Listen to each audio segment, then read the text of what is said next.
সায়ন্তিকা বিশ্বাস। আমি আপনাদের কাছে আবার একটা নতুন রান্নার রেসিপি নিয়ে চলে এসেছি। তো আজকে আমি রান্না করব সিম্পল মাছের সরষে। চলুন আপনাদের সাথে দেখাই। আমি সেই জন্য প্রথমে কড়াইতে সরষের তেল দেওয়া হয়েছে, তারপর সেটাতে কুচো কুচো টমেটো ভালো করে ভেজে নিতে হবে। ভালো করে টমেটোটা ভেজে নেব। পরে এটাতে সরষে, আদা, রসুন, পেঁয়াজের এই যে বেটে রেখেছিলাম সেটা দিয়ে দেবো। এটা দেওয়ার পরে এটাকে ভালো করে ভেজে নেব।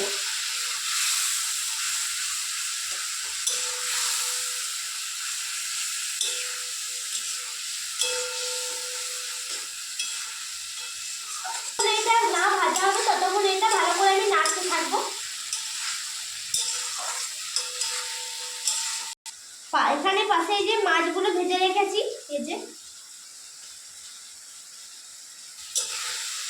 এটা ভালো করে ভেজে নেব।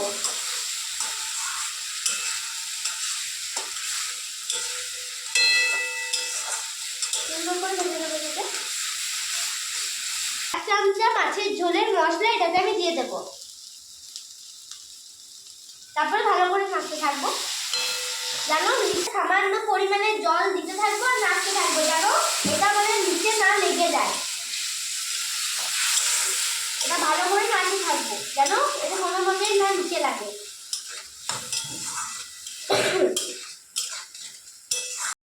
কাঁচা মাছের সরষে খেতেও মাছ সরষে খেতেও খুবই ভালো লাগে, কিন্তু আমি এটা মাছটা ভেজেই সরষেটা বানাচ্ছি। সুন্দর করে এটা ভেজে নেব। সুন্দর একটা সেন্ট বেরোচ্ছে এই সরষেটার মধ্যে দিয়ে, মানে সরষেটা পুরো ভাজা হয়ে গিয়েছে। তাতে পরিমাণ মতন এবারে জলটা আমি ঢেলে দেবো পরিমাণ মতন।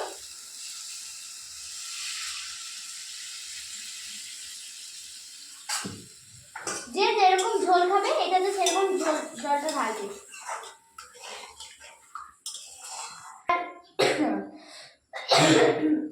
এবার মাছগুলো এটা আমি একটা একটা করে ফেলে দেবো।